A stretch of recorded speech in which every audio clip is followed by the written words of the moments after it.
ये वॉर कब रुकेगा सर? मुझे तो युद्ध का कोई अंत नहीं दिखता।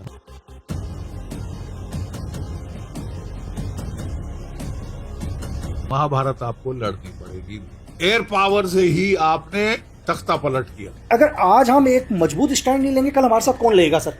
और अब समय आ गया है कि उंगली तोड़नी। 48 घंटे में ये सरकार को डिकैपिटेट कर देंगे, सर धड़ से तन से जुदा। हम आज इस युद्ध में किसके साथ खड़े हैं सर? डोनाल्ड ट्रंप की महिमा मंडन करो भाई, चढ़ता सूरज है। इन्होंने तो ऐसी पलटी मारी है जैसे कि मतलब सांप भी नहीं मारता। अगर हमको अभी तक शत्रु बोध नहीं हुआ तो माफ कीजिए, हम बेवकूफ। जो होगा आज ही होगा, हम कल पर नहीं रुकेंगे। तुम हफ्तों के लिए लड़ने को तैयार हो, हम तो महीनों के लिए लड़ने को तैयार हैं। अगर 28 तारीख को ईरान के ऊपर जो पहली मिसाइल गिरी, उससे 3 दिन पहले ही इसी CIA ने ही अफगानिस्तान और पाकिस्तान का वॉर करवा दिया सर। CIA ने, मोसाद ने, MI6 ने, ये तीनों का एक तो ज्वाइंट ऑपरेशन था। उन्होंने स्टारलिंक्स को जैम कर दी। AI का सॉफ्टवेयर डेवलप किया है जिसको बोलते हैं मेवन। क्या पाकिस्तान में भीख मांग रही हो जनता, लेकिन आर्मी ऑफिसर दुनिया के रिचेस्ट ऑफिसर है सर। ये जो आपका मुल्ला मुनीर है, ये तो जाके तलवे चाट रहा है डोनाल्ड ट्रंप के। दुश्मन गधा तो नहीं है, भगवान जाने क्या क्या और है।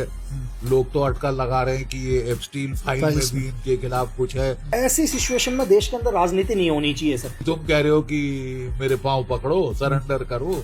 अरे सरेंडर करने के लिए दुश्मन को पहले हराना होता है। झल्ला रहे हैं, समझ नहीं आ रहा, लड़ाई शुरू तो कर दी, अब लेकिन मसल दिया, वो तो उल्टे लेने के देने पड़ गए। हम अपने देश के लिए कुर्बानी देंगे, लेकिन अब इजराइल के लिए कुर्बानी क्यों दें? क्या मुझे सीज़फायर नहीं करना तुम्हारी शर्तों में? अब ये चौतरफा जो सक्कापना आप दिखा रहे हैं, जबकि असलियत ये है कि आप भिख मंगे। युद्ध के लिए हमें तैयार होना पड़ेगा, क्योंकि बहुत बहुत हम आगे जो देख रहे हैं वो मंजर बड़ा खतरनाक। थैंक यू जनरल सर, आपने अपना कीमती समय दिया। तो बिल्कुल टाइम खराब नहीं करूंगा सर, मैं पहला सवाल यही पूछूंगा। इस टाइम पूरी दुनिया के अंदर वॉर चल रहा है, रशिया यूक्रेन से लेकर पूरा आज मिडिल ईस्ट में। ये वॉर कब रुकेगा सर? ये देखिए, अगर आप ज्योतिष में विश्वास करते हैं, और कई लोग करते हैं, तो वैदिक ज्योतिष के अनुसार जो इस वक्त प्लानिटरी कन्फिगरेशन है, ठीक वही है जो महाभारत काल में थी। तो मतलब ये जितना भी हम कहना चाहें कि शांति चाहिए, ये चाहिए, वो चाहिए, नॉर्मेटिव डिजायर ठीक है, लेकिन मुझे तो युद्ध का कोई अंत नहीं दिखता। यूक्रेन युद्ध 4 साल से चल रहा है, कोई अंत उसका नजर नहीं आ रहा। और एक ये भी अटकल है कि वो ज्यादा इंटेंसिफाई हो जाएगा। दूसरा, ईरान में अब युद्ध चल रहा है, 75वें दिन क्या 76 डे है, and it is no sign of ending. उल्टा अब डोनाल्ड ट्रंप साहब आज उड़ रहे हैं चीन की तरफ। शी जिनपिंग से वार्ता होगी, उसके बाद डिसाइड होगा कि ये इंटेंसिफाई करेगा या कॉल ऑफ होगा। कॉल ऑफ होने के तो चांस कोई दिख नहीं रहे, क्योंकि जो भी नेगोशिएशन जा रही है, आप जानते हैं, मैं जानता हूं, वो किसी तरफ ठोस और नहीं मोड़ ले रही। और उसके बनिस्पत एक युद्ध के इंटेंसिफिकेशन की एक लोग एंटिसिपेट कर रहे हैं कि जाने के पहले डोनाल्ड ट्रंप साहब अपने chairman joint chiefs of staff Dan Caine, बाकी सारे senior military leadership, central command का बॉस जो उनका एडमिरल है, और उन सब से मिले और ब्रीफिंग ली है कि भाई what is the next step, क्या है नेक्स्ट स्टेप। नेक्स्ट स्टेप में देखिए 3 ऑप्शन है अमेरिका के पास। एक है एयरफोर्स, एयर पावर का ऑप्शन, जो अभी तक इस्तेमाल करता आया है और जो अभी तक मतलब ठोस नतीजे नहीं दिए। क्या ठोस नतीजा ढूंढ रहे थे? ये तो 10 बार तो पलटी मारी है कि हम किस लिए गए हैं ईरान में, लेकिन पहले कहा गया था कि हम रेजिम चेंज के लिए जा रहे हैं। 48 घंटे में ये सरकार को डिकैपिटेट कर देंगे, सर धड़ से तन से जुदा। और एक नई सरकार वहां आएगी, जो जैसे कि ठीक जैसे मादुरो के साथ किया गया था वेनेजुएला में।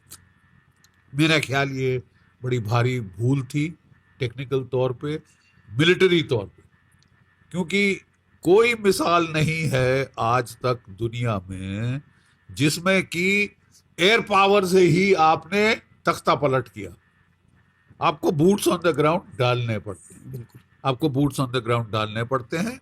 और जो इन्होंने कलर्ड रेवोल्यूशन ट्राई करी थी ईरान में, इन्होंने कोई 40-50 हजार वहां पे स्टारलिंक टर्मिनल भेजे थे। क्यों भेजे थे? CIA ने, मोसाद ने, MI6 ने, ये तीनों का एक तो जॉइंट ऑपरेशन था कि जो ईरान की करेंसी है उसको डिवैल्यू करा दिया जाए।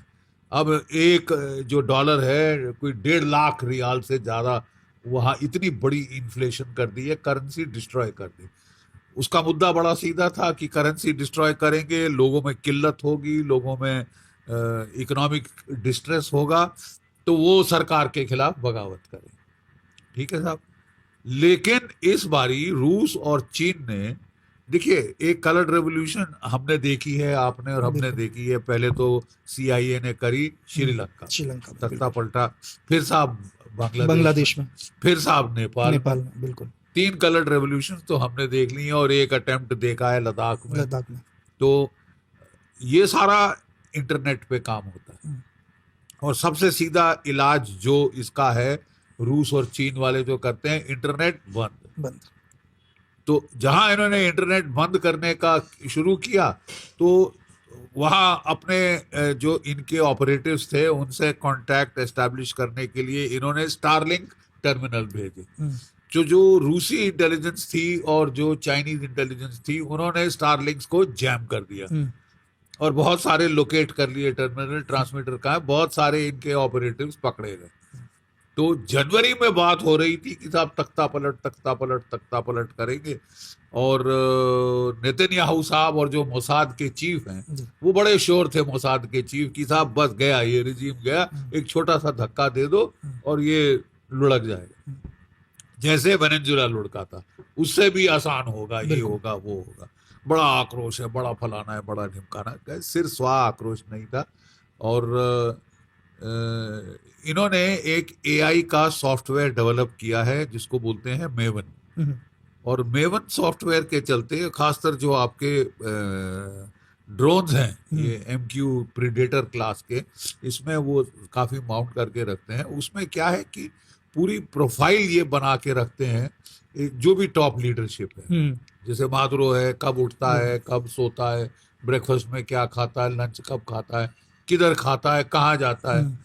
इन्होंने जो हमारे वीडियो कैमराज, जो उस देश के वीडियो कैमराज जो ट्रैफिक मॉनिटरिंग करते हैं, उसमें हैक कर लिया कि भैया जब भी एक लीडर जाता है तो ताम झाम पूरा 10 कारें आगे और 2 कारें पीछे, और ये सब वो उसके चल रहा होता है काफिला। तो वो सब कैप्चर होता है किस पे?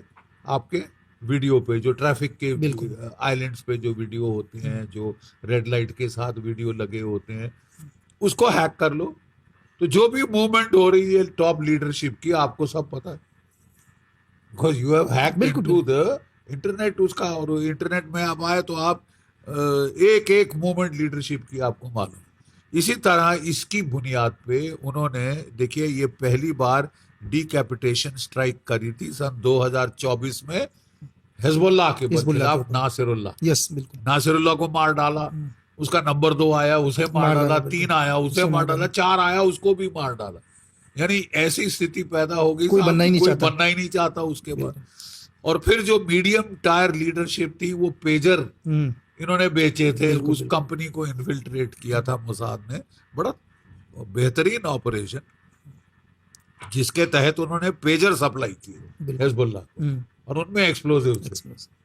तो ठीक टाइम पे इन्होंने सारे एक्सप्लोजिव, सारी मिडिल टायर लीडरशिप खत्म कर दी। और फिर वो जो वॉकी टॉकी सेट्स थे वो भी इन्फिल्ट्रेट थे, मतलब बात करना किसी के लिए मुश्किल हो गया। और फिर इन्होंने हमला किया और काफी नुकसान पहुंचाया हिजबुल्लाह को। मतलब ये सोच बैठे थे कि साहब खल्लास कर दिया, रगड़ दिया, हमास खत्म कर दी और हिजबुल्लाह को कुचल दिया तकरीबन सर। और फिर हाउतीज के ऊपर उसके पीछे पड़े थे अमेरिकन। 3 महीने उन्होंने बम्बार्डमेंट की, और मतलब इतनी करी कि वो भी परेशान हो गए। उन्होंने बोला ठीक है साहब बस करो अब। तो ये फर्स्ट टाइम ट्रायल हुआ हिजबुल्लाह के साथ। सेकंड टाइम ट्रायल हुआ 2025 में, पिछले साल, जब इन्होंने ईरान पे 12 दिन का युद्ध किया।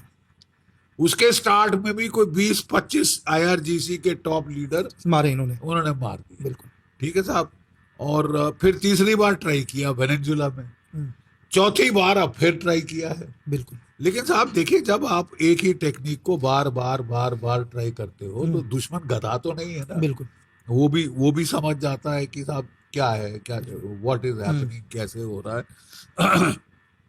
तो इसके चलते ईरान ने इसकी काउंटर स्ट्रेटेजी डिवाइस कर ली। वो समझ गए थे साहब कि ये डीकैपिटेशन स्ट्राइक करें। हर बार लड़ाई शुरू के पहले एक तो बातचीत का ढोंग करेंगे, और बातचीत के ढोंग में प्रिपरेशन तैयारी कर लेंगे, और दूसरे कोई अलर्टनेस डाउन होती है कि भाई बातचीत चल रही है और उसमें टैक्टिकल सरप्राइज हासिल कर लो चोट करके। 3 बार किया है इन्होंने।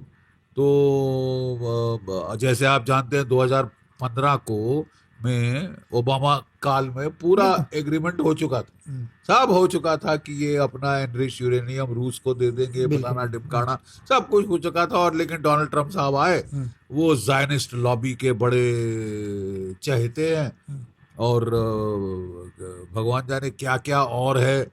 लोग तो अटकल लगा रहे हैं कि ये एप्स्टीन फाइल में भी इनके खिलाफ कुछ है, एप्स्टीन मोसाद का एजेंट था। बिल्कुल। तो उसके चलते क्या इनका कुछ है। लेकिन 7 जो प्रेसिडेंट थे पहले, उन्होंने कुछ सोच समझ के ईरान पे हमला नहीं किया। कि साहब ईरान पे हमला करना इतना आसान नहीं है जितना वो उसको दर्शाया जा रहा है कि Iran is 4 times the size of Iraq. बिल्कुल। ठीक है। और जब आपने इराक पे हमला किया था तो याद रहे, जब पहला हमला 1991 में हुआ था, 7.5 लाख की फौज बिल्कुल अमेरिका ने, नेटो ने ग्राउंड पे लगाई थी। 7.5 लाख, छोटा मोटा बिल्कुल नहीं है साहब। ये 7.5 लाख की फौज, और 48 दिन की बम्बार्डमेंट करी थी।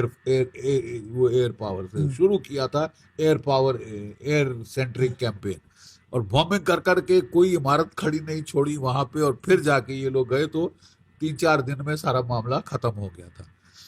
गल्फ वॉर 2 जब दूसरी बार इराक पे हमला किया तो 3.5 लाख फौज लगाई थी, और CIA ने घूस खिला के जो पूरी रिपब्लिकन गार्ड की 5 डिवीजन जो मेन लड़ने वाली डिवीजन थी, उनको खरीद लिया और बोला तुम यार निकल जाओ चुपचाप से। अब जब हम लोग आएंगे, जब हमारा राज्य आएगा तो तुमको अच्छे ओहदे मिलेंगे, ये मिलेंगे। अच्छा खासा, जिसको हम बोलते हैं ना चार्ली बनाया। बिल्कुल बिल्कुल। ठीक है। और चार्ली बनाया, और साहब उसके तहत जब वो कैप्चर कर लिया बगदाद तो उनको बोला तुम कौन मैं कौन। तो वो सारे के सारे रिपब्लिकन गार्ड्स वाले ISIS बन गए। ठीक है। लेकिन कहने का मतलब ये है कि इराक 4 गुना छोटा है ईरान से।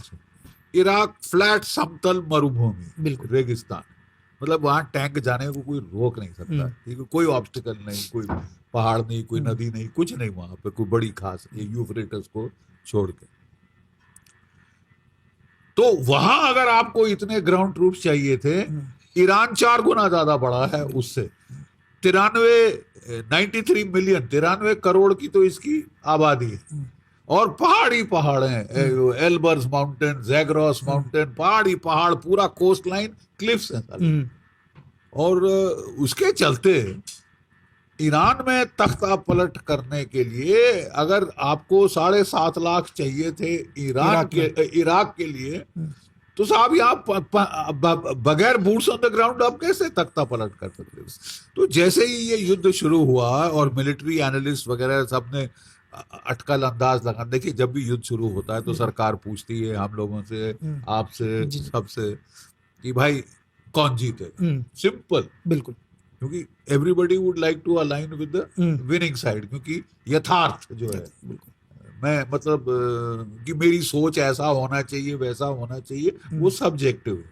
ऑब्जेक्टिव क्या है कि भाई ग्राउंड पे जो जीता वो सिकंदर। बिल्कुल। तो सबने जब अंदाज लगाया तो कहाँ अमेरिका, कहाँ Iran. America super power, nuclear power, ये वो, साथ में इजराइल, रीजनल पावर इजराइल और मोसाद। ये बिल्कुल अपने आप में ये बहुत धुरंधर एक ये लड़ाके हैं ये लोग, मतलब इतना कॉम्बैट एक्सपीरियंस, इतना ये। तो लोगों ने सोचा कहाँ टिकेगा यार, बीन काउंट ले लो, कितने जहाज, कितने टैंक, कितनी तोपें, ये तो मतलब वेयर इज द कंपैरिजन।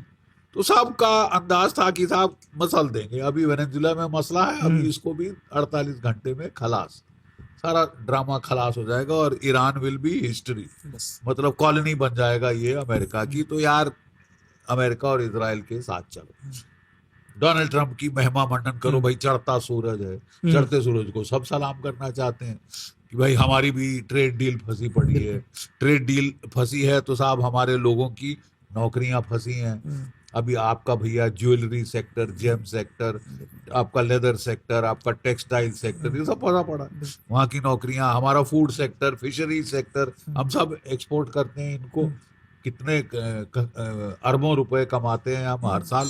और ये हमारी जो कौन है, कोई नहीं, नो प्रॉब्लम, बंद कर लो बेटा, बंद कर। हमारी जो अरबों रुपए का व्यापार चलता है, ये डोनाल्ड ट्रंप साहब जब से आए इसने चक्का जाम कर रखा था, 50% टैरिफ आप पे लगा रखा था। बिल्कुल। देखिए साहब, कहने को बोलते हैं कि ये हमारे बड़े हितैषी हैं, हमदर्द हैं, फलाना है, ढिमकाना सर मिठाई है। जब शायद डोनाल्ड ट्रंप इलेक्शन, हिंदुस्तान में ज्यादा खुशियां मनाई थी कि डोनाल्ड ट्रंप दोबारा डोनाल्ड ट्रंप मतलब आ गया, डोनाल्ड ट्रंप आ तो गया, आ रहे मतलब क्योंकि जो फर्स्ट टर्म में इनके साथ अनुभव था वो बिल्कुल अलग था। लेकिन जब ये दूसरी टाइम में आया है, इन्होंने तो ऐसी पलटी मारी है जैसे कि मतलब सांप भी नहीं मारता। बिल्कुल। और श्रीलंका में सारा किसने किया, CIA ने, अमेरिका ने। बांग्लादेश CIA, अमेरिका, ISI मिलकर।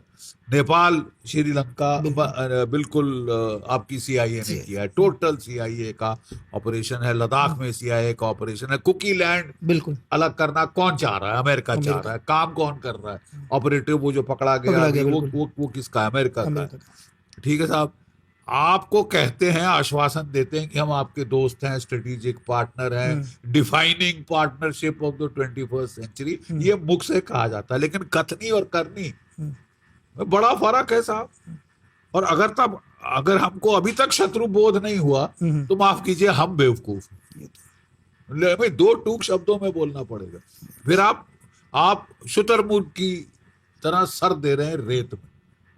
आपको दिख नहीं रहा कि हमारी सबसे बड़ी शत्रुता इस वक्त कौन दिखा रहा है? चीन नहीं दिखा रहा, ये अमेरिका। सर एक चीज है, आपने बहुत अच्छा, मैं ये कह रहा हूं सर, देखो अहिंसा एक अच्छी चीज है, हम बोलते हैं अहिंसा, लेकिन सर अगर आज हम एक मजबूत स्टैंड नहीं लेंगे, कल हमारे साथ कौन लेगा सर? मैं एक पूछ रहा हूं, चलो आज वॉर चल रहा है, हम कहते हैं कि यार नहीं, हम तो अहिंसा पर विश्वास रखते हैं, हम हमें अहिंसा पर विश्वास रखते हैं। आज कहीं ना कहीं ईरान का वॉर चल रहा है, दुनिया को सबको पता है सर, ईरान के पीछे कहीं ना कहीं बैकफुट में रशिया है, बैकफुट में चाइना कहीं ना कहीं है, लेकिन हम आज इस युद्ध में किसके साथ खड़े हैं सर? हम किसके साथ हैं? देखिए, वही मैं बता रहा था ना कि जब एक हमारे देश में तबका है, माफ कीजिए, बुरा नहीं मानना चाहिए लोगों को, लेकिन सच है, ठीक है, और फौजी के तौर पे सच बोलना तो हमको पहले से सिखाया जाता है कि यथार्थ क्या है। बिल्कुल सच है कि हमारे देश में एक तबका है अमेरिका की महिमा मंडन करने वाला। लोग सोचते हैं कि छोड़ो रूस को यार, ये तो फिनिश, हैज बीन पावर हो गया, बुढ़े हो गए वहां के लोग, और छोड़ो चीन को और छोड़ो रूस को, हमको अमेरिका के साथ हो जाना चाहिए।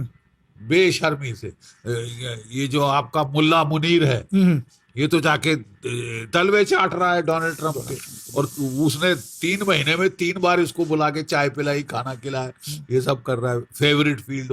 इसका फेवरेट फील्ड मार्शल हो गया है। तो साहब, इसके चलते आपको ये सोचना होगा कि ये हवा किस ओर जा रही है। आप अमेरिका के साथ जाना चाहते हैं, क्या वो आपके साथ है? भाई नेपाल में तख्ता पलट किया, नुकसान किसका है? हमारा नुकसान है सर, हमारा नुकसान है। जो बांग्लादेश से हमारा नुकसान है, बांग्लादेश आपका खासा नुकसान। बिल्कुल। हसीना वाजेद को हटाना, ये तो दुश्मनाई मोल लेना है, वो शरेआम, यूसी। तो लेकिन लोगों की ये विचारधारा थी, जब मैंने बताया ना कि जब ये युद्ध शुरू होने वाला था, तभी उस वक्त जब हम जाते थे टीवी शोज के ऊपर, ये वो, और बाकी सारे भी एनालिस्ट आते थे, वो कहते थे GD क्या है यार, ये मसल देगा, किसका साथ दे रहे हो तुम, ईरान का कुछ नहीं होना। तो मैं कह रहा था तुमको झटका लगेगा, ईरान विल फाइट बैक। बिल्कुल। क्योंकि ईरान के पीछे जैसे आपने बताया रूस है, चीन चाइना, है, बिल्कुल बड़ी सर। ताकतें हैं, बिल्कुल। छोटी मोटी हल्के में नहीं ली जा सकती। वेनेजुला बहुत दूर था, हम्म, अमेरिका का पिछवाड़ा था, बिल्कुल। तो वहां जाके इंटरवीन करना, लड़ाई करना रूस और चीन के लिए बेवकूफी थी, तो उन्होंने जाने दिया, उन्होंने कुछ नहीं किया।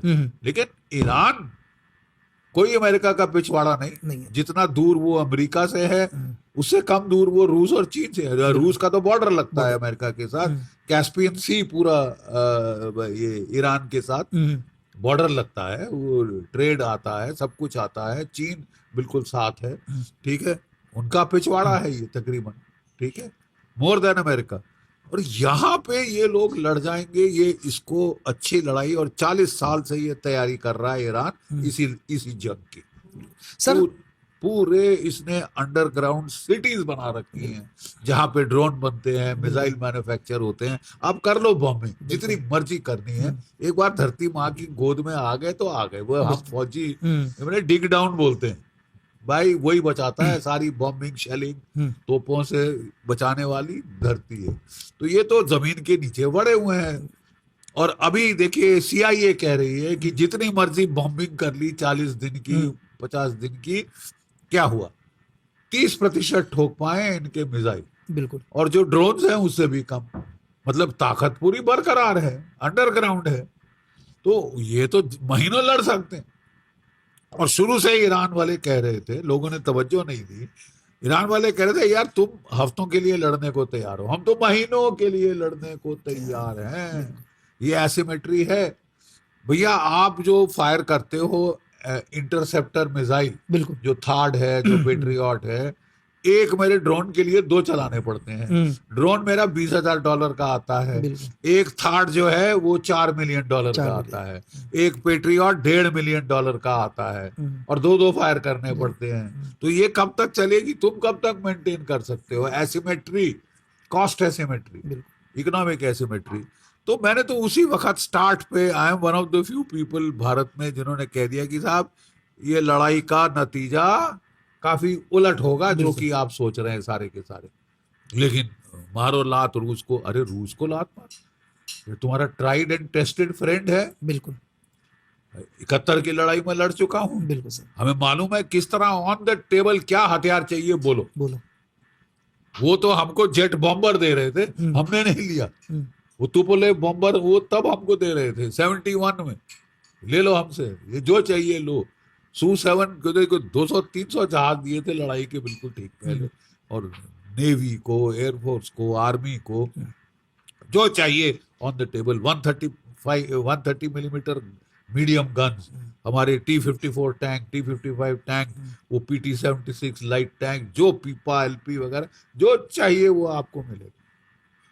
और जब अमेरिकन 7th फ्लीट आई थी तो किसकी सबमरीन आई थी? रशिया की आई थी सर। रशिया की सबमरीन। बिल्कुल। तो साहब ये हमारा ट्राइड एंड टेस्टेड एक होता है भैया, ये आजमाया हुआ दोस्त। लेकिन सर आज भी देखिए, अगर आज आप सीज फायर को देखें तो दुनिया को ये समझ में आना चाहिए कि ईरान ने पहले ही दिल में बना रखा है मुझे सीज फायर नहीं करना तुम्हारी शर्तों में। वो सिर्फ एक फॉर्मेलिटी के लिए जा रहा है कि चलो तुमने बुला लिया हमारे को, पाकिस्तान में बुला लिया, जो होगा आज ही होगा, हम कल पर नहीं रुकेंगे। वो आज ही डिसीजन बोलता है कि आज यस और नो, उसने पहले ही माइंड सेट है सर कि मुझे तुम्हारी ये शर्तें नहीं माननी। तो इसका मतलब कहीं ना कहीं ईरान पूरा रेडी है इस वॉर के लिए। देखिए साहब, शर्तें मनवाने के लिए आपको पहले हराना होता है, बिल्कुल, पानी पिलाना होता है जी। क्या आप पानी पिला पाए? बिल्कुल। मैंने बताया 30% आपने ठोका है। बिल्कुल सर। 30%, इतने दिन की बमबारी करके 30%। क्योंकि इतिहास में, सैनिक इतिहास में कोई मिसाल नहीं है दूसरी कि जहां केवल बॉम्बिंग करके आपने रिजीम बदला होगा। 20 साल बॉम्बिंग की थी वियतनाम की, क्या रिजीम बदल पाए? उल्टा साइगोन में जो इनकी सरकार थी वो गई और ये हेलीकॉप्टर से लटक लटक के भागे। ठीक है, हेलीकॉप्टरों के वो पकड़ के ना, वो हैंडल नीचे लटक के भागे हैं वहां से। ये फिर इराक में 8 साल लड़े, $4 ट्रिलियन खर्चे कर दिए, कितने थाउजेंड्स ऑफ बॉडी बैग आ गए, क्या मिला? 8 साल के बाद छोड़ना पड़ा, और वहां पे शिया आ गए। अफगानिस्तान में देख लो सर, अफगानिस्तान में 20 साल लड़े 20 साल। और वहां से जैसे भागे हैं साहब, तो वो तो हम मिलिट्री भाषा में कहते हैं मिलिट्री डिसग्रेस। सामान छोड़ के भागे अपना, सामान छोड़ के भाग गए, वहां से भाग लिए। तो सारे प्रेसिडेंट हैं आपके पास।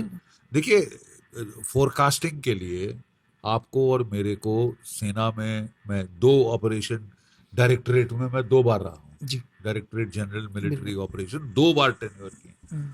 तो हमको जब फोरकास्टिंग करनी होती है, आप सिंगल इवेंट फोरकास्टिंग नहीं कर सकते कि भाई क्या होगा, ये मतलब ज्योतिषी का काम नहीं कर बिल्कुल। सकते।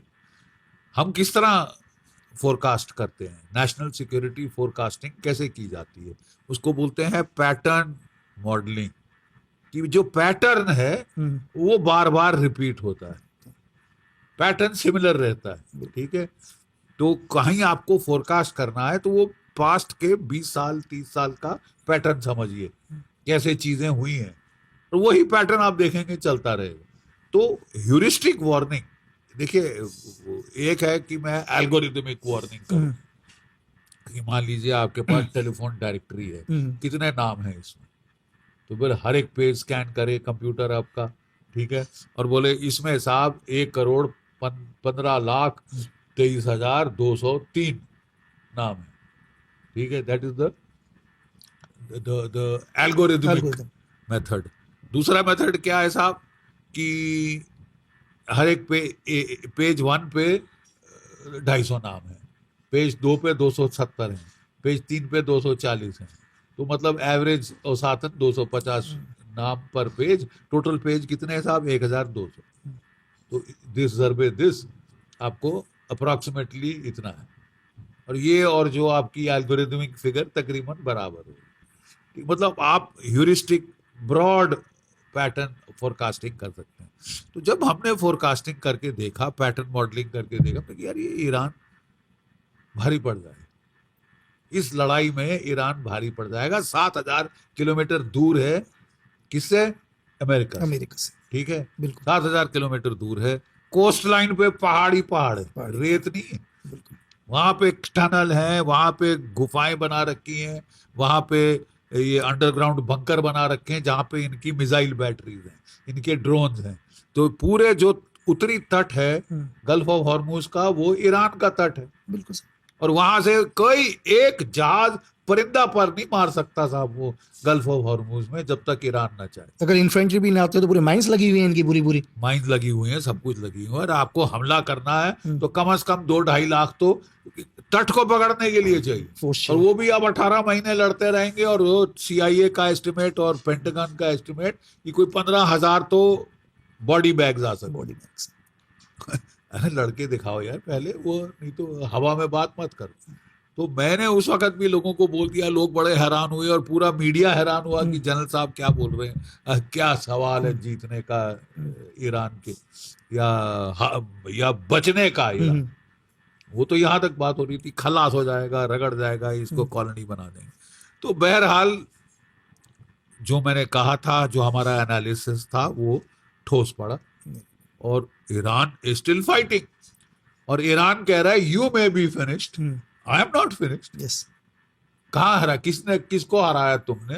कि तुम कह रहे हो कि मेरे पांव पकड़ो, सरेंडर करो। अरे सरेंडर करने के लिए दुश्मन को पहले हराना होता है। हवा से बातें करने से डोनाल्ड ट्रंप 10 बयान दे मीडिया के सामने जाके ऐसे ऐसे करके उंगली दिखा दिखा के तो लड़ाई थोड़ी ना जीती जाएगी। बयानबाजी से लड़ाई नहीं जीती जाती था। और ये कटु सत्य डोनाल्ड ट्रंप साहब को एविडेंट हो रहा है, झल्ला रहे हैं, समझ नहीं आ रहा, लड़ाई शुरू तो कर दी, अब निकलूं कैसे? इलेक्शन भी अभी नवंबर में सर, नवंबर में इलेक्शन है, उसकी प्राइमरी मई में, बिल्कुल। और अमेरिका में स्थिति क्या है? जो तेल आपका $2 प्रति गैलन पे आ रहा था, अब साहब वही तेल आपको $4.5 प्रति गैलन औसतन, और कई प्रांतों में तो जैसे कि वाशिंगटन, नेवाडा वगैरह में $5 प्रति बैरल चला गया। यानी हर अमेरिकन की जेब में कष्ट हो रहा है, ठीक है। खाने की कीमतें जा रही हैं, फर्टिलाइजर की कीमतें 42% अमेरिका में बढ़ गई, और इसके चलते इन्फ्लेशन बढ़ रही। इलेक्शन में जाना है, रिपब्लिकन पार्टी रो रही है डोनाल्ड ट्रंप के साथ, बंद करो ये तमाशा। मोस्ट अनपॉपुलर वॉर है। डोनाल्ड ट्रंप की खुद की पॉपुलैरिटी रेटिंग 42% पे 40% के नीचे आ गई है साहब। और this is the lowest rating for any president, less Richard Nixon जो कि इम्पीच हो गया। तो क्या आप भी इम्पीच होंगे? अगर आप मिड टर्म इलेक्शन हार गए तो आप तो लेम डक प्रेसिडेंट बन जाएंगे, और लेम डक प्रेसिडेंट बनने में, इम्पीच होने में कोई बड़ी बात नहीं है, जिस तरह इसने नाटक किए। ठीक है, तो हमको भी साहब यथार्थ समझना चाहिए था, लेकिन थोड़ा लेट समझ आया। हम अब देखिए, जैसे प्रधानमंत्री जी गए इजराइल, इजराइल हमारा दोस्त है, let there be no doubt, हर लड़ाई में हमारा साथ दिया, हर लड़ाई में हमारा साथ दिया है, जो हथियार चाहिए, टेक्नोलॉजी चाहिए, हमसे शेयर की है, और बहुत मतलब काफी क्लोज रिश्ता है। तो जब उन्होंने बुलाया तो प्रधानमंत्री जी चले गए वहां पे एक दिन पहले लड़ाई के, जो कि अपना ही कुछ संकेत अलग से देता है। तो क्योंकि उस वक्त यहाँ पे अंदाज था कि साहब ऐसी तो मसल देंगे, लेकिन मसल दिया वो तो उल्टे लेने के देने पड़ गए। और हम तो उस वक्त अपने इजरायली दोस्तों को, हम जो बहुत सारों को, अफसरों को मैं जानता हूँ, मैं कह रहा था यार तुमने गलत जगह हाथ डाला है, आप यहाँ पे झटका लग सकता है और नहीं करना चाहिए। लेकिन नहीं नहीं, अरे हम ये है वो है, ये तख्ता पलट हो जाएगा, देखो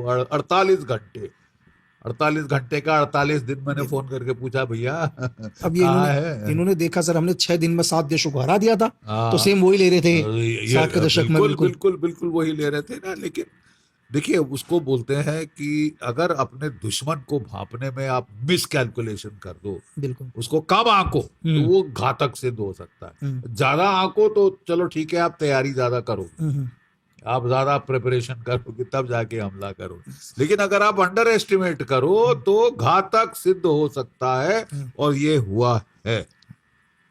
आज के दिन इजराइल में हाइफा का पोर्ट जला दिया गया है, रिफाइनरी जला दी गई है, जल चुकी। तेल अवीव पे ऐसी जबरदस्त बॉम्बिंग हुई है कि वो वहां पे खंडर गाजा जैसा बन गया सर। ठीक है साहब, आपका जो डिमोना का रिएक्टर था वो ठोका है। ठीक है, आपके जो बेन गुरियन एयरपोर्ट, जो रास नौर और ये कितने सारे जो इनके मिलिट्री नेवातिम, वो सब जमींदोज कर दिए, और अंदाज लगाया जा रहा है कि 1000 के ऊपर कैजुअलिटी हुई है। 50 से ज्यादा मेरकवा टैंक उड़ गए हैं ये लेबनान के अंदर, और नेमर आर्मर्ड पर्सनल कैरियर कोई 70-75। बात यह है कि ये लोग बिल्कुल सेंसरशिप कर रहे हैं, ये कोई खबर आने नहीं दे रहे। अमेरिका ने सुई अटका रखी है कि साहब हमारी कैजुअलिटी कितनी हुई है, 13। तीसरे चौथे दिन 13 कैजुअलिटी, तब से बड़ी नहीं है, तब से बड़ी नहीं है साहब। हाँ, जो कि घायल हैं वो 415 हो गए, उनमें कुछ नहीं हुआ सर, प्यार से 415 घायल हो गए। मतलब जो मौतें हैं आप उसमें सिखा रहे, ये तो हमको भी मालूम है ये ट्रिक कि भाई इतने घायल हो गए, बाद में धीरे से बोले यार वो मर गए। बताएंगे भी नहीं इंटरनेशनल मीडिया को कभी सर? नहीं बताएंगे, अपने लोगों को नहीं बता रहे, छुपा रहे हैं, क्योंकि मोरल डाउन हो जाएगा और बवाल खड़ा हो जाएगा। एक चीज अगर अमेरिका के लोग नहीं चाहते वो है बॉडी बैग, बिल्कुल, कि लाशें नहीं उनको पसंद, कि हमारे लड़कों बच्चों की लाशें वापस आ रही हैं, नहीं साहब बंद करो। सिर्फ धरती उनकी नहीं है सर, क्यों यूएस लड़ रहा है? वो सीधा कह रहे हैं साहब कि देखो यार, हमको अगर अपने देश के लिए लड़ना मरना है तो हमें गवारा है, हम राजी हैं, जब मर्जी आप बोलो हम अपने देश के लिए कुर्बानी देंगे, लेकिन हम इजराइल के लिए कुर्बानी क्यों दें? और जबकि ये अटकल लग रही है कि भाई एप्स्टीन फाइल की वजह से नचाया जा रहा है, एप्स्टीन फाइल की वजह से नाच नचाया जा रहा है, नाच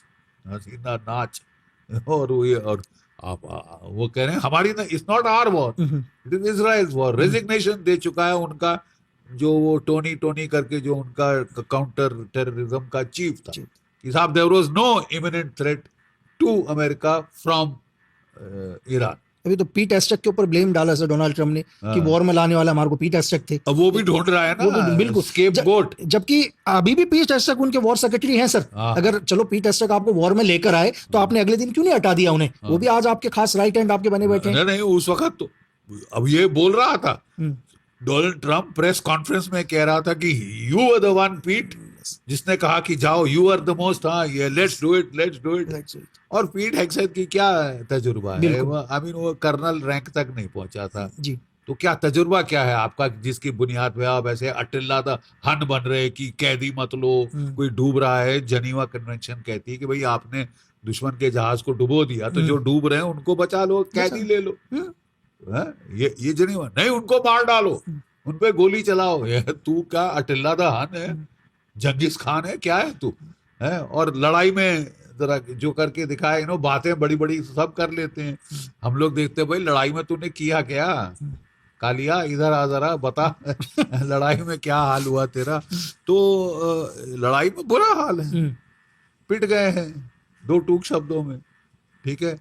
और अमेरिका जैसी सुपर पावर जिसका कि इतना इतना दबदबा था, इतनी धौंस थी, अमेरिका सुपर पावर, आज के दिन लोग कह रहे हैं अगर एक मीडियम पावर को नहीं हरा पा रहे, पिला सके, हरा नहीं सके, तो क्या लड़ेंगे रूस से, क्या लड़ेगा चीन से? बिल्कुल। क्या नहाएगी क्या निचोड़ेगी की बात हो जाती है ना। क्या वहां क्या करोगे? आपके जो एयरक्राफ्ट कैरियर हैं वो हिट हो गए, बिल्कुल। जो जेराल्ड फोर्ड था वो उसको ठोका, वो वापस अमेरिका पहुंच गया। इब्राहिम लिंकन को भी ठोका था, लेकिन वो रिपेयर होके वापस आ गया। और 3000 किलोमीटर दूर रखे, बिल्कुल, पास आने की हिम्मत नहीं हो रही। और इन्हें शौक लगा कि ईरान के पास तो इतनी लॉन्ग रेंज की मिसाइल ही नहीं थी, अब कैसे यहाँ तक पहुंच गई? 4000 किलोमीटर पे तो उसने दीगो गार्सिया में ठोक लिया था। आप दोबारा कल शुरू करो, वो रेड सी को भी बंद कर देगा, सुएज कैनाल के रास्ते को बंद कर देगा।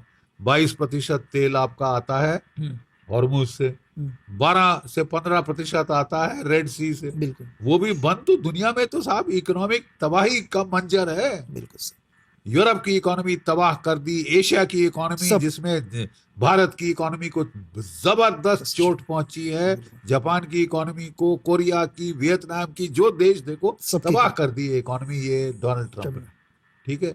और हम इसकी यहाँ लोग महिमा मंडन अभी भी करे जा रहे हैं, और वो आपको धमकी दे रहा है कि 50% टैरिफ लगाए थे, बड़े दोस्तों तुम 500% टैरिफ लगाऊंगा अगर रूस का तेल खरीदोगे तो। मेरे से 5 गुना ज्यादा दाम पे तेल खरीदो।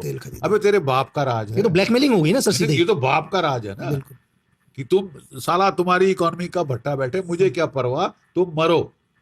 अरे हम 7-8% per annum GDP growth rate हमारी हो रही, बिल्कुल, आज के दिन 5.9% पे आ गए हो एज पर गोल्डमैन सैक्स। बिल्कुल, आपके पास $700 बिलियन का फॉरेक्स रिजर्व था, डॉलर्स का रिजर्व। अगर ये लड़ाई चलती रही $500 बिलियन पे आ जाएगी। $200 बिलियन गए। क्यों? तेल की कीमत जो आप रूस से खरीद रहे थे $60 प्रति बैरल, $50 प्रति बैरल, आज के दिन ग्लोबल प्राइसेस पे खरीदना पड़ रहा है, क्योंकि आपने रूस को दिखाया तू जा, तू कौन मैं कौन। तूने कहा अच्छा ऐसी बात है साहब, तो जरा ग्लोबल प्राइस दे दीजिए। $138 प्रति बैरल पे तेल खरीदना पड़ रहा है, गैप लगभग 3 गुना सर, 3 गुना ज्यादा से आपको तेल खरीदना पड़ रहा है। मिल रहा है, यही गनीमत है। ये तो तेल खत्म हो रहा है मार्केट में।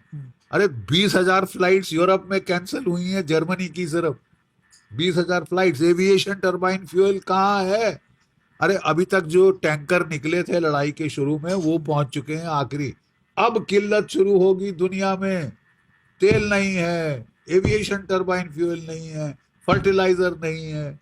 अगले साल कोई 350 मिलियन लोग भूखमरी का सामना करेंगे। लेकिन सर ऐसे इस टाइम जो दुनिया में सिचुएशन आ रही है, इसको पूरी दुनिया देख रही है, लेकिन ऐसी सिचुएशन में देश के अंदर राजनीति नहीं होनी चाहिए सर।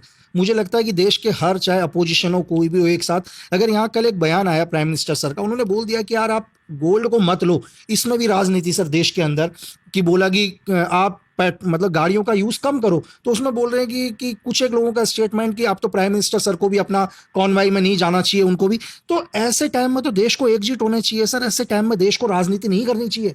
बिल्कुल बिल्कुल सही कह रहे हैं आप, कि अगर प्रधानमंत्री जी ने कहा तो उन्होंने बड़ी सच बात बोली ना। बिल्कुल सर, कि भाई मुसीबत है, you will have to understand कि ये कोविड जैसी मुसीबत है। बिल्कुल, ठीक है, कोविड से भी ज्यादा बड़ी मुसीबत है, क्योंकि इकोनॉमी का इतना धक्का नहीं लगा था कोविड में जितना कि इस काल में लगने वाला है। अभी तो ट्रेलर है, बिल्कुल अभी तो ट्रेलर है। तो अगर उन्होंने आपको वार्न किया कि भैया थोड़ा सा फॉरेन ट्रैवल बंद करो, थोड़ा सा गोल्ड खरीदना बंद करो, थोड़ा सा कार पूलिंग करो, थोड़ा सा वर्क फ्रॉम होम करो, करना पड़ेगा। बिल्कुल, और देशों में हो रहा है। ये तो सरकार ने कीमत नहीं बढ़ाई पेट्रोल की, वो सारी चोट अभी तक पेट्रोल कंपनीज को गई है, हम्म, लेकिन उनका कल दिवाला थोड़ी ना निकालना है, हमारी कंपनियां हैं, उनका दिवाला थोड़ी ना, आपको कीमतें बढ़ानी पड़ेगी। कीमतें बढ़ेंगी तो सारी और चीजों की कीमतें, भैया एनर्जी के डीजल ऊपर की जहां कीमत बढ़ती है, जो ट्रक आपका माल बिल्कुल ले बिल्कुल जाते हैं, तो हर चीज का दाम बढ़ेगा, सब सब्जी का, जो प्रोडक्ट्स डेली लाइफ के आप खरीदते हैं, टूथपेस्ट आपकी महंगी आएगी, सब कुछ एनर्जी पर डिपेंड है सर, सब हर कुछ चीज। एनर्जी पे डिपेंडेंट है, इन्फ्लेशन है सारी की सारी। तो ये जो है, ये जो ड्रामा है, उन्होंने बिल्कुल सही वार्निंग दी है। अब जब घर में आग लग जाती है तो ये नहीं पूछा जाता किसने लगाई, कौन आया था, कितने बजे लगी थी। हम्म, अरे पहले आग बुझाओ भाई, नहीं तो अगर यही करते रहो तो अभी तो आग है। बिल्कुल। लोगों को समझ नहीं आ रहा how serious the crisis is. उसमें राजनीति सर, उसके अंदर राजनीति कि आप भी लोकल ट्रेन में जाओगे, आप भी बस में जाओगे, अगर एक स्टेटमेंट दे रहे हैं तो पहले उस स्टेटमेंट की वजह क्या है, रीजन क्या है, वो नहीं जानना, लेकिन राजनीति करनी है सर। नहीं देखिए साहब, वो उसको बोलते हैं ना, एक जर्मन शब्द है शेडन फ्रॉइडे, हम्म, कि मैं इलेक्शन में पिट गया तो मैं गाली गलौज पे आ जाऊंगा। हम्म, इलेक्शन में पिट गया बिल्कुल भैया, बंगाल में पिट गए, असम में पिट गए, और वहां भी बड़ा अलग रिजल्ट आया है डाउन साउथ। बिल्कुल तो अब आप देखा कि मैं इलेक्शन में जनमत हासिल नहीं कर सकता, लोग आए तो गाली गलौज, ये गलत है। एक ऑपोजिशन का काम है अपोज करना, बिल्कुल लेकिन ये थोड़ा अपोजिशन जो की जाती है सोच समझ से की जाती है। जब पाकिस्तान से लड़ाई हो, जब चीन से लड़ाई हो, तो आप दुश्मन के खेमे में नहीं बैठ सकते, बिल्कुल आप दुश्मन के नैरेटिव नहीं बोल सकते, जैसे कि करती है हमारी ऑपोजिशन। उस टाइम पे ये समझ जाना चाहिए कि एक परिपक्व प्रजातंत्र में आपको पता होना चाहिए कहाँ पे अपोज करना, कहाँ पे एकजुट होकर लड़ना। चीन से लड़ाई हो जाती, खुदा ना खास्ता, बिल्कुल पूरा देश इकट्ठा होना चाहिए। पाकिस्तान से युद्ध है, पूरा देश इकट्ठा होना चाहिए, सब देश इकट्ठे हो जाते हैं सिवाय हमारे। बिल्कुल पाकिस्तान से ऑपरेशन सिंदूर हो रहा था, पाकिस्तान सच कह रहा है, तुम झूठ बोल रहे हो, क्यों बिल्कुल भाई? आपके सर्विस चीफ्स की भी इज्जत है, ठहराव है, वो बड़े जिम्मेदार ओहदे पे हैं। अगर वो कह रहे हैं तो आप उसको, वो झूठ बोल रहा है, पाकिस्तान का एयर वाइस मार्शल औरंगजेब सच बोल रहा है, बिल्कुल ये किस बुनियाद पे आपने फैसला किया? और ये तो घातक है। War of the battle of the narrative होती है आजकल, कि नैरेटिव जो जीत गया वो लड़ाई जीत गया, बिल्कुल सर। ग्राउंड पे जो कुछ भी हुआ। जो अभी एक चीज और है सर, जैसे बहुत सारे लोग, अभी आपने देखा ही है सर, आशिम मुनीर आजकल कंटिन्यू यूएस के चक्कर, तो लोगों को लग रहा है कि नहीं, कि आशिम मुनीर से बहुत प्यार कर रहे हैं डोनाल्ड ट्रंप। लेकिन अगर ऐसा है सर कि वितिन, अगर 28 तारीख को ईरान के ऊपर जो पहली मिसाइल गिरी, उससे 3 दिन पहले ही इसी CIA ने ही अफगानिस्तान और पाकिस्तान का वॉर करवा दिया सर। पाकिस्तान के ऊपर भरोसा नहीं है अमेरिका को भी।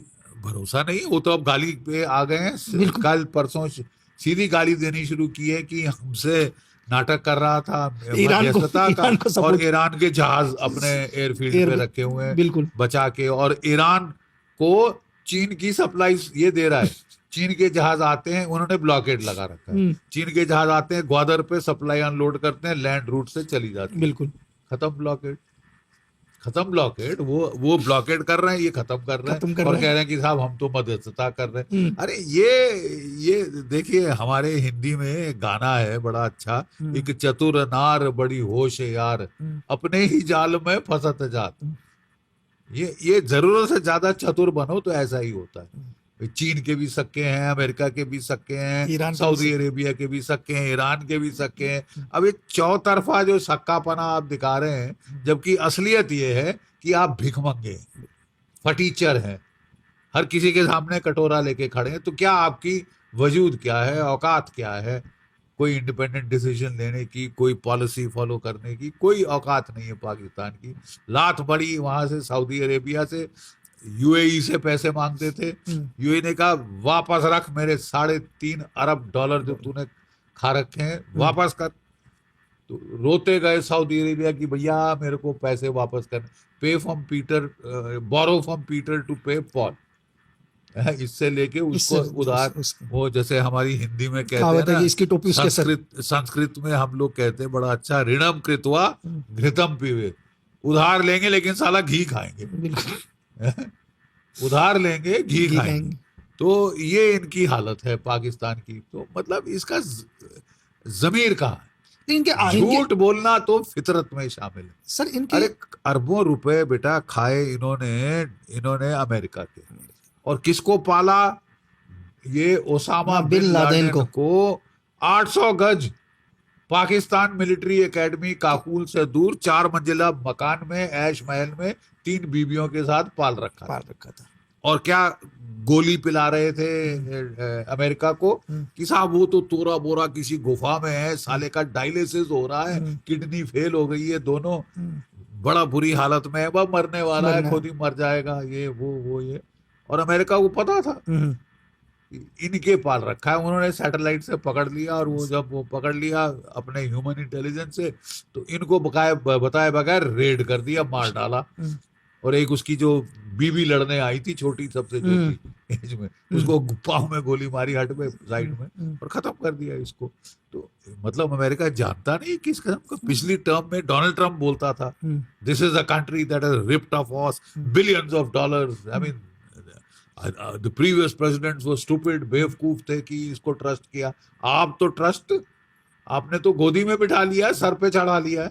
और ये हमारे लिए खतरनाक है, क्योंकि जहां पाकिस्तान का सर फिरता है कि अमेरिका मेरे साथ, बस भाई 71 में लड़ाई आपसे क्यों करी थी कि अमेरिका साथ में, अमेरिका मेरे साथ है। अब रिचर्ड निक्सन, मैं उसका फेवरेट हूँ, Yahya Khan favourite field marshal तो नहीं था, वो जर्नैल ही था। तो ये तो सेल्फ स्टाइल फील्ड मार्शल बन गए।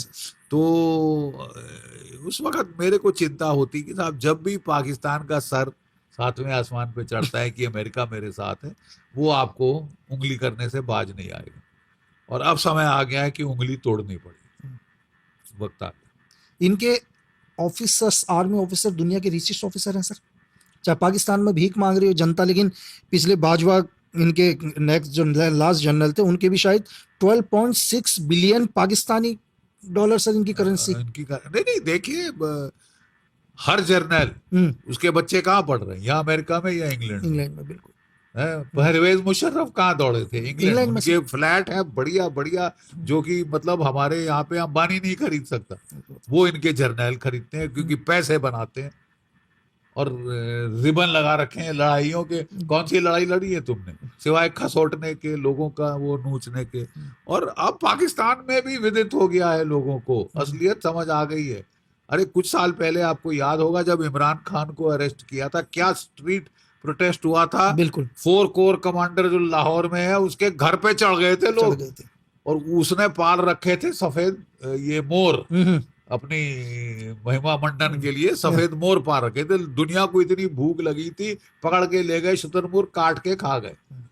ठीक है, इसका फ्रिज खोला, जो क्राफ्ट चीज, सलामी हॉट डॉग थे, वो सब ले गए। ये हाल है, क्योंकि ये लोग अभी तक ऐश कर रहे हैं। पाकिस्तान की फौज मर्सिडीज कारों में घूमते हैं, सोने से जेवरों से लदी हैं इनकी बेगमें, और ये दुनिया को पाठ पढ़ाते हैं। अगर किल्लत है पाकिस्तान में, भुखमरी है पाकिस्तान में, तो फौज की वजह से। पाकिस्तान की फौज रिस्पॉन्सिबल। नहीं सर, थैंक यू, आपने अपना इतना कीमती समय दिया सर, तो उसके लिए बहुत थैंक यू। और लास्ट में सर, इस यूथ के माहौल में सिर्फ देश की जनता को एक मैसेज सर, क्योंकि आपको पूरा देश सुनता है, तो देश की आम जनता को। देखिए, मैं सिर्फ इतना कहना चाहूंगा कि प्लीज समझिए, ये युद्ध हमारे सर पे। मैंने बताया ना, शुरुआत में मैंने कहा था कि वही सितारों की प्लेनेटरी कन्फिगरेशन है जो महाभारत काल में थी। महाभारत आपको लड़नी पड़ेगी। डिसाइसिव वॉर विद पाकिस्तान आपके सर पे है। जितना जल्दी आप इस मुसीबत को खत्म कर सकते हैं, आपको तैयार रहना चाहिए। इसका मतलब युद्ध के लिए हमें तैयार होना पड़ेगा, क्योंकि बहुत बहुत हम आगे जो देख रहे हैं वो मंजर बड़ा खतरनाक है। Please be ready, please support, अपनी कंट्री को सपोर्ट करिए जहां भी आप हैं, जैसे भी कंट्रीब्यूट कर रहे हैं। डॉक्टर हैं, इंजीनियर हैं, आईटी प्रोफेशनल हैं, आप सब देश की ताकत में कंट्रीब्यूट कर रहे हैं। तो कंट्रीब्यूट टुवर्ड्स द कंट्री, एकजुट रहिए, क्योंकि बड़े बड़े युद्ध हमारे सामने हैं। Thank you sir. जय भारत, जय हिंद। जय हिंद सर।